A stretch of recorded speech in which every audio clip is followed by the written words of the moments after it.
Galicia está sembrada de suntuosas casas señoriales, rodeadas de bosques, de jardines y de campos de cultivo. Son los Pazos. Hoy recorreremos uno de ellos, un lugar privilegiado a los pies de la ría de Betanzos.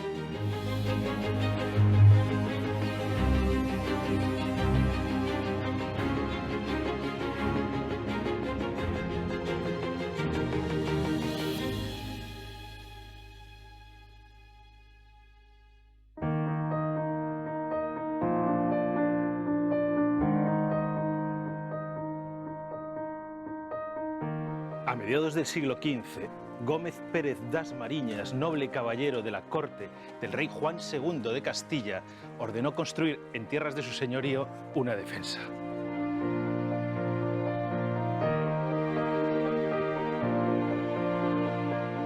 Con el tiempo, esa antigua fortaleza llamada de Bergondo se transformó en el Pazo de Mariñán, una casa solariega rodeada de lujosos jardines, síntoma inequívoco de la nobleza de sus moradores.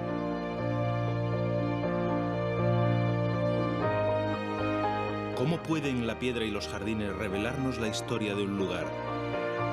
¿Cuánto hay de ornamental y cuánto de utilitario en los jardines del Pazo de Mariñán? ¿Qué principios teóricos del arte de la jardinería se aplicaron en su diseño?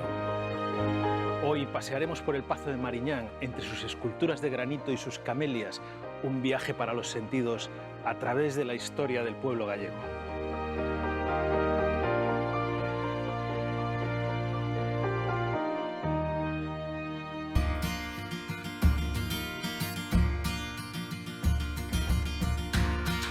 El Pazo de Mariñán es el lugar ideal para desconectar, donde reina el silencio, apenas interrumpido por el rumor del agua y el canto de los mirlos y de los zorzales. Un vergel con vistas a la ría en pleno corazón de las Mariñas. El Pazo de Mariñán está ubicado en el municipio de Bergondo, a 20 kilómetros al sureste de La Coruña. Algunos de los elementos más destacados de la finca son el patio de armas, la capilla, el pazo, el jardín principal y el embarcadero.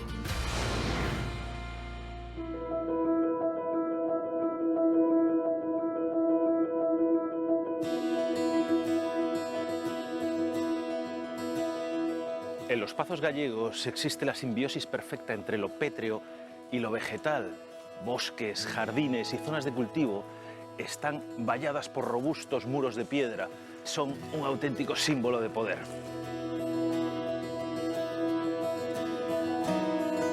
Estos muros, además de separar los pazos de las zonas rurales donde está ubicado, servían para separar a sus nobles propietarios de los vecinos campesinos de las fincas colindantes.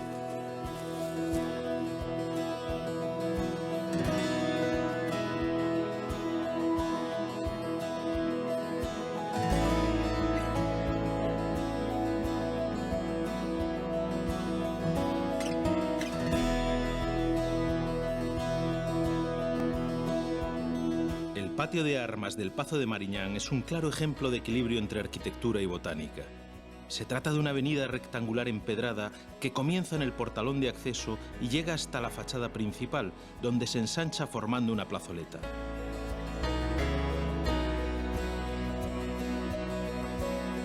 Dos zonas ajardinadas, situadas a ambos lados de la avenida, contienen árboles y plantas que visten la entrada, como las camelias japónicas, la magnolia o un vetusto ejemplar de eucalipto. La tradición cuenta que en 1867 el misionero gallego Fray Rosendo Salvado envió a Galicia desde Australia las primeras semillas de eucalipto, pero hoy sabemos, a ciencia cierta, que en 1850 ya había árboles de esta especie aquí. El Eucalyptus globulus se utilizó originariamente como árbol ornamental. Por ese motivo, los ejemplares más longevos los encontramos en los jardines. Es el caso del Pazo de Mariñán, donde habitan varios de los eucaliptos más antiguos de Galicia.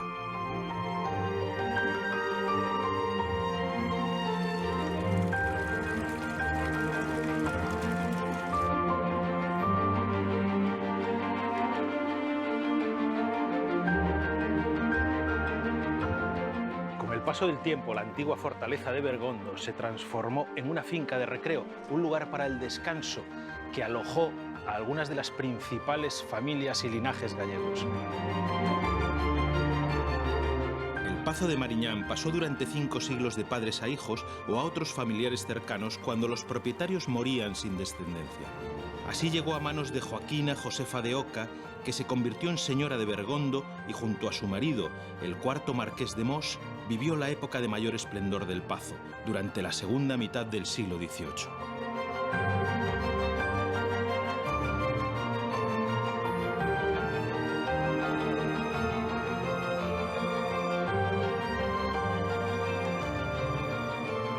Los marqueses de Mos intervinieron en el entorno natural donde se ubica el Pazo y establecieron una jerarquía en los terrenos de la propiedad que todavía llega hasta nuestros días.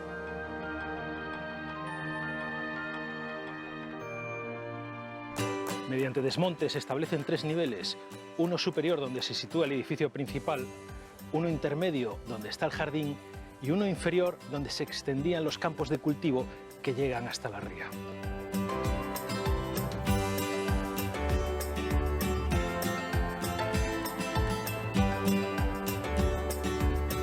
Los marqueses de Mos le dieron al Pazo un aire de corte lujoso y refinado. Ellos promovieron la reforma del edificio principal y añadieron uno de los elementos arquitectónicos más característicos de Mariñán, las escalinatas de granito, con reminiscencias de palacio italiano y cuya autoría sigue siendo una incógnita. Ya en el siglo XVIII se practicaba la sostenibilidad, que consiste en el aprovechamiento máximo de los recursos que tenemos a nuestro alcance. De hecho, esta piedra es uno de los recursos más abundantes de Galicia. Pero, ¿quién la trabajará? ¿De dónde viene esta piedra? Te encuentro en todos los pazos. El señor de los pazos. Sí, este es de los preferidos míos. Ah, sí. Pero esto tiene una estructura relativamente sencilla, ¿no? Tres planos, 3 terrazas. El edificio principal se fue haciendo en varias épocas a partir de una casa-torre de finales de la Edad Media y fueron desarrollando cuerpos hasta generar una disposición de planta en U, completada además con una organización de la finca en la parte de jardines en terrazas que descienden hacia la ría. Hacia la ría. Esa es la parte más original de Mariñán porque hay muy pocos pazos en Galicia situados al borde de mar o borde de ría.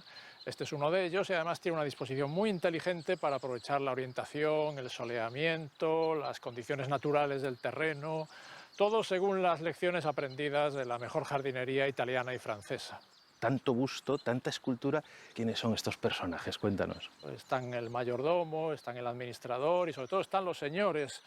La lástima es que este granito utilizado para las escalinatas fuera un granito de grano grueso, un granito silvestre, de poca calidad, fácil de trabajar, pero malo de conservar con el paso del tiempo, sobre todo cuando está expuesto a la erosión de las sales marinas que trae la ría y el viento. En ese sentido, en Mariñán, el granito le da un toque como de efecto acelerado el paso del tiempo, es como un pazo que tiene una capa añadida de romanticismo en su presentación tal como lo vemos hoy. ¿Te parece que vayamos a Sí, dar una vuelta? Venga, claro. Vamos.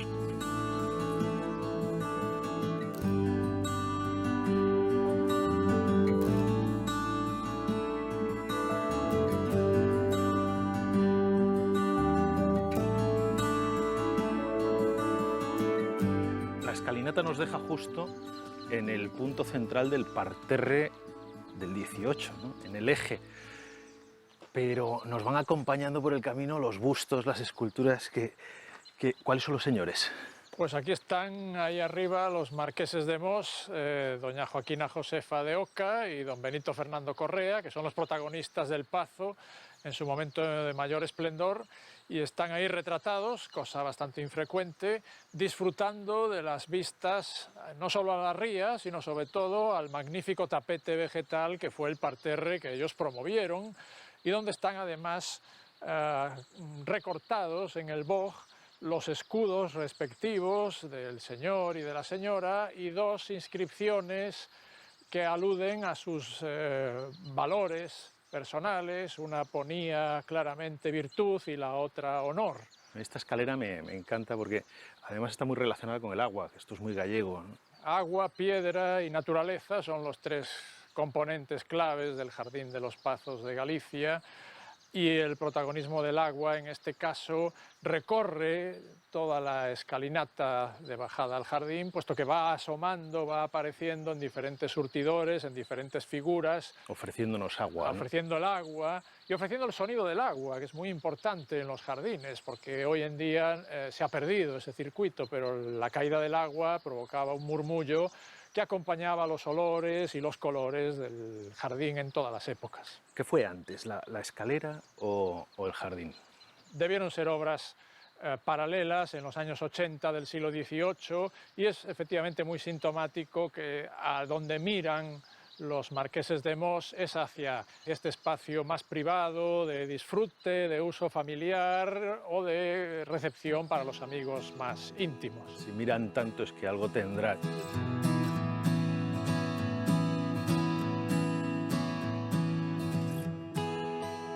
Los terrenos que hoy ocupa el jardín estuvieron destinados a la producción hortícola hasta mediados del siglo XVIII.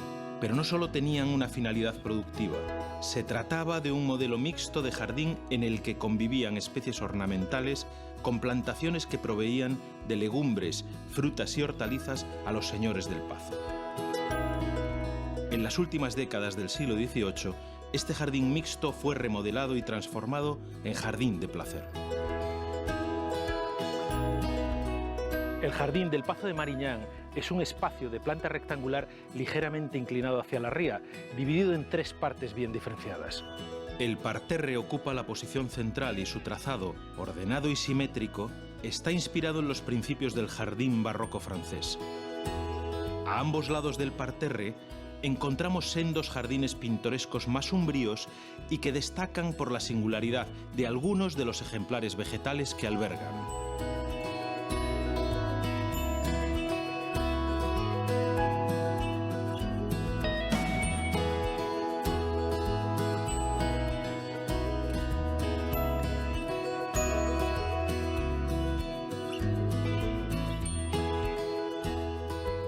Este madroño es uno de los árboles más antiguos del jardín. Parece que data de mediados del siglo XIX y su nombre científico es Arbustus unedo, que en latín viene a significar comer solo uno. ¿Por qué?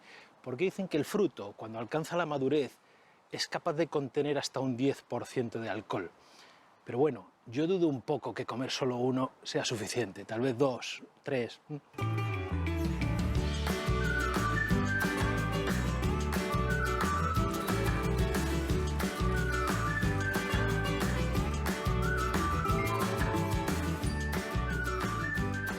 ¿Y cómo íbamos a estar en Galicia y no encontrarnos una camelia? Esta de aquí es de las más comunes, es la camelia japónica.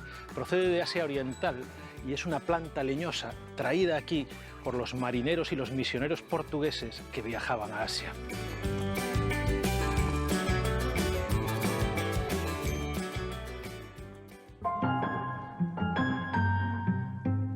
El complejo diseño del Jardín de Mariñán hace pensar en la intervención de un profesional en su trazado, quizás un jardinero de la corte que el marqués de Mos pudo contratar durante alguno de sus viajes a Madrid. Fuera quien diseñó el parterre, lo que está claro es que fue una iniciativa de los marqueses de Mos, que dejaron su impronta a modo de blasones heráldicos.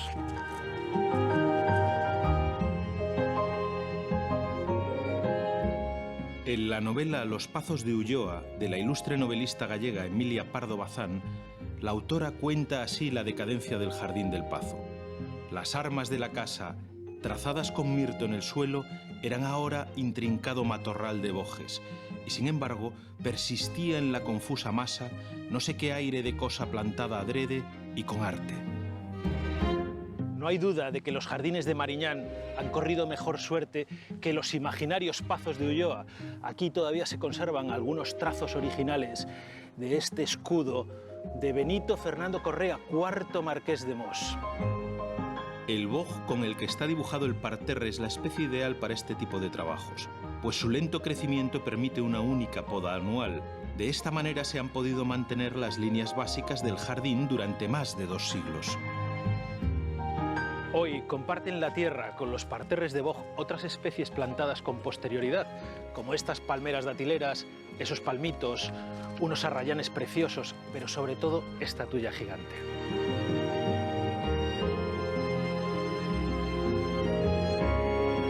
La tuya gigante, también llamada árbol de la vida o cedro rojo del Pacífico, era utilizada por los amerindios para tejer sus redes o vestidos, para construir con sus troncos sus casas y también las barcas con las que cazaban ballenas, pero además es importantísima por la sombra que produce.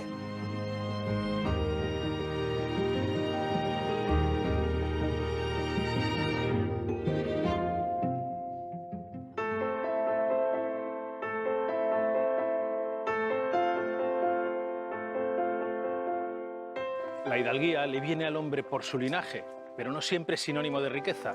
Había hidalgos ricos y pobres de solemnidad. Eso sí, ambos podían disfrutar de los privilegios de las casas señoriales y de sus jardines para deleite de sus sentidos. ¿Qué estás haciendo? ¿A los arrayanes o a las camelias? Un poco de todo. Un poco de todo. Estos arrayanes, o sea, parecen curiosos aquí en Galicia, ¿no? Están en flor, pero son de aquí. No, el arrayán es una planta estrictamente mediterránea que se ha ido introduciendo en jardines desde época clásica, después con la conquista musulmana y que nos ha llegado a muchos jardines en toda la península ibérica. Aquí están situados en el parterre, pero ¿están estratégicamente situados o están como un poco...? Están muy estratégicamente situados. El parterre está rodeado con un borde de mayor altura de boj, sobre un metro y algo de altura, y en las esquinas que abren los cuatro caminos hay sendas parejas de arrayanes. Son unas pequeñas puertecitas que nos indican las entradas, las salidas. El jardinero tiene que saber de geometría para trazar. Tendría que saber de geometría y tendría que saber de heráldica. De hecho, está dividido en 16 unidades octogonales. Entre esas unidades hay pequeñas plazoletas y pequeñas vías de entrada, y dentro de cada una de esos octógonos pues se representan distintos elementos que se han ido manteniendo, en términos generales, durante estos siglos. ¿Por qué se llaman broderie? Se llama broderie porque representa un tapete, un bordado. El bordado que antes se hacía a mano y que es encaje tradicional, pues en este caso, en vez de hacerlo con fibras textiles, se hace con plantas vivas. Yo no sé muy bien si esto es un diseño francés, es un diseño italiano. En esencia es un diseño francés. El carácter regular y simétrico es lo que define a ese jardín francés, pero también incluye una serie de elementos que serían más típicos de otros jardines, bien de tradición italiana, bien incluso de otro tipo de influencias, como es el caso de representar elementos inanimados, como son las estrellas. Y a ambos lados tenemos otros jardines muy distintos, que tienen un carácter más libre, más pintoresco. Si te parece, vamos a verlos. Vamos a verlos.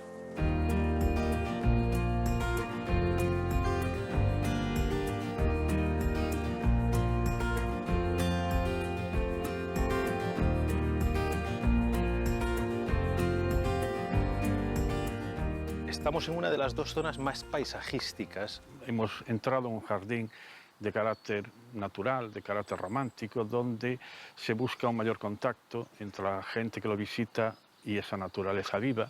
Se busca además el atractivo de plantas exóticas, de plantas raras en el territorio. Unos trazados más libres donde podemos encontrar estos árboles tan impresionantes. Este especialmente es un tejo. Este es un tejo columnar, es un tejo irlandés, es una mutación que se encuentra en Irlanda a mediados del siglo XIX y que rápidamente se distribuye desde los viveros de Inglaterra a muchas partes de Europa, llegando de esta manera a As Mariñas, llegando de esta manera a Galicia. Y este que tenemos justo enfrente, que es una joyita. Este es un árbol muy raro en jardinería, es una cleta arbórea, milfollas en portugués, es una especie endémica de las islas de Madeira, en peligro de extinción a nivel mundial y que también se introduce a través de jardineros ingleses en Europa. Son árboles muy caros en esa época, había que tener mucho dinero y medios para conseguir que estas plantas que se producen en los mejores viveros de Londres pues lleguen hasta Galicia, ¿no? Y este es un jardín que mira mucho a Inglaterra en cuanto a botánica, ¿no? Dices que muchos de estos árboles vienen de allí.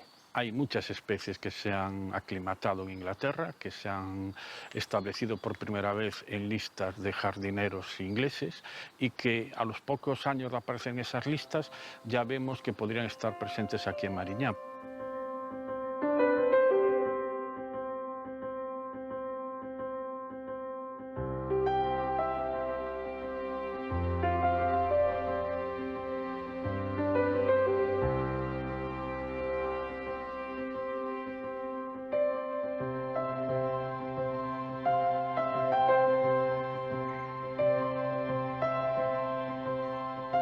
Rafael Moneo escribe que la arquitectura pertenece al lugar y el lugar es el primer material con el que cuenta.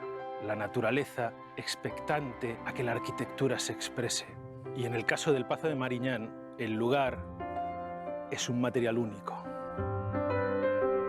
La ría de Betanzos está ubicada en el norte de la provincia de La Coruña y forma parte de las Rías Altas Gallegas. Se trata de un espacio natural protegido que nace en la desembocadura conjunta de los ríos Mendo y Mandeo y discurre a lo largo de 10 kilómetros, creando un paisaje único de junqueras y marismas.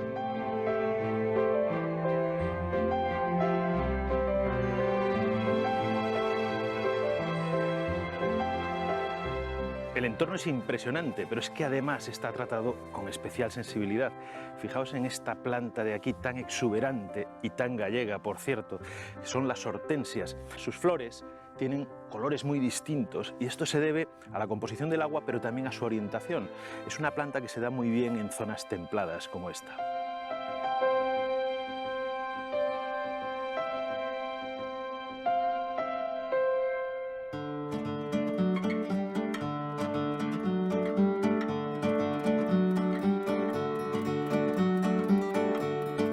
Mariñán son 17 hectáreas de riqueza arquitectónica y botánica. Además de su pazo y sus jardines, hay grandes extensiones de praderas con árboles frutales autóctonos como manzanos, perales o ciruelos. Y más allá de los frutales, el bosque.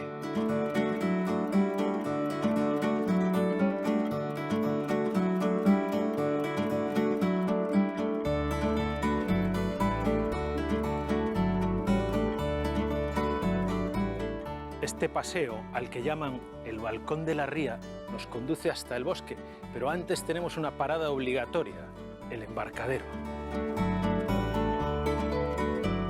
El embarcadero es uno de los rincones más especiales del Pazo por su ubicación, entre la ría y el bosque. Allí sigue en pie la antigua casa de botes, donde los señores del Pazo guardaban las barcas con las que cruzaban la ría, cuando aún no existía el puente de Opedrido. Rodea el embarcadero una pradera arbolada con distintas especies de cipreses, donde encontramos los cipreses de Portugal más viejos de Galicia. Este magnífico árbol es el ciprés de Portugal, que a pesar de su nombre es originario de Centroamérica y de México, y es utilizado normalmente como árbol ornamental, pero también para la obtención de celulosa y para repoblar áreas donde otras especies no son capaces de sobrevivir.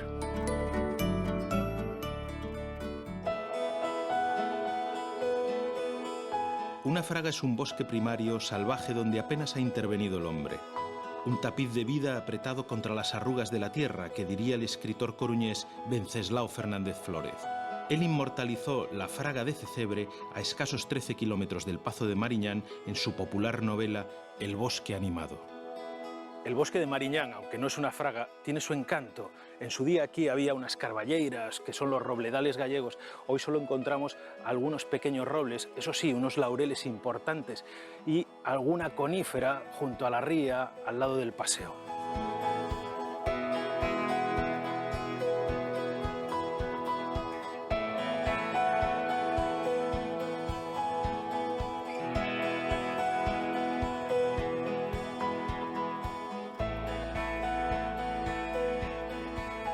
¿Has visto alguna vez por aquí algún trasno o alguna criatura gallega de estas No, de mitológica? De momento no. Es cierto que aquí había unos carballos enormes, Sí, una carballeira. aún siguen ¿Sí? existiendo. Quizás no tantos como nosotros podemos desear, pero sí, aún siguen. ¿Esto es un bosque o es un jardín? Porque yo ya me Al lío. principio fue bosque autóctono y luego, un poquito más hacia nuestros tiempos, ya fue lo que es jardín. De hecho, tenemos aquí unas alineaciones de boj, algún laurel, algún pino, y también algún fresno. Claro, todos Eso es estos se básicamente lo que tiene plantaron, ahora. lógicamente, los laureles, los Sí, sí, sí, fresnos, sí, los claro, pinos, claro, sí. algún plátano de paseo que he visto por allí, ¿no? Sí, algún plátano también, y esto lo llaman el jardín de la señora. Donde venía a liberarse, a escaparse del Escaparse, señor, ¿no? sí. Este es su Además, rinconcito. conjuntamente a la ría, pues tenía unas vistas impresionantes. ¿Y qué diferencia hay entre el bosque ornamental y el bosque forestal, el bosque, digamos, más salvaje? Es más autóctono el forestal. De hecho, tenemos más especies, aunque como hace como unos 100 años, pues ahí se plantaron también eucalipto. El eucalipto, pues sí, lo que se decidió talarlo en la gran mayoría, que aún existen, son centenarios, y lo que se hizo fue volver otra vez a plantar, otra vez lo que son las especies autóctonas de aquí.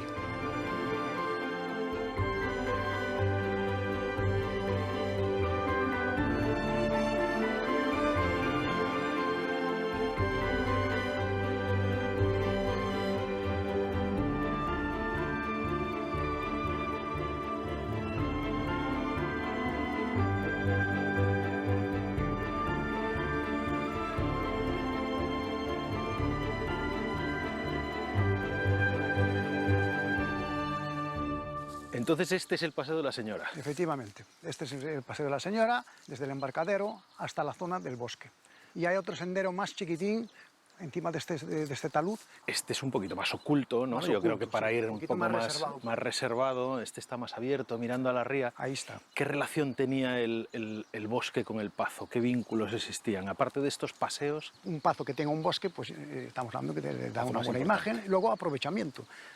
El aprovechamiento puede ser para madera exclusiva de leña, exclusiva del pazo, o para incluso talar y vender la madera. Ajá. Hay unos senderos y ahí indica que también se aprovechaba para que la gente pudiese incluso llegar a pasear por lo que es la zona del o bosque. sea, unas pequeñas De hecho, excursiones unas pequeñas y excursiones. algo productivo, Recreativo, algo de comer. Productivo también, efectivamente, donde hay castaños, pues tenemos la castaña, Ah. que también recolectaban, e incluso los avellanos. Bueno, aquí se hacen unos pasteles de castaña, ¿no?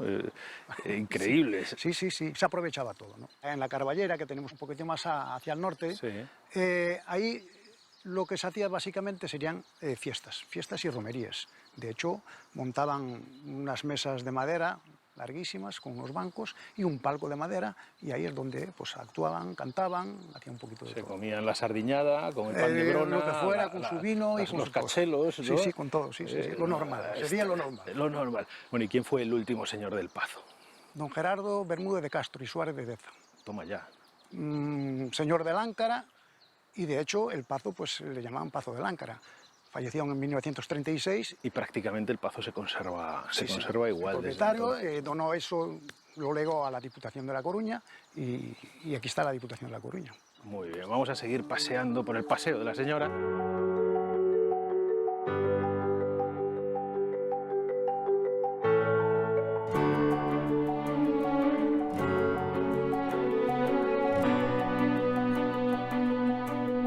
En el desgaste de las piedras del Pazo de Mariñán está la nostalgia del pasado y de aquellos días en los que el señor del Pazo alardeaba de casa señorial y de jardines bordados con boj.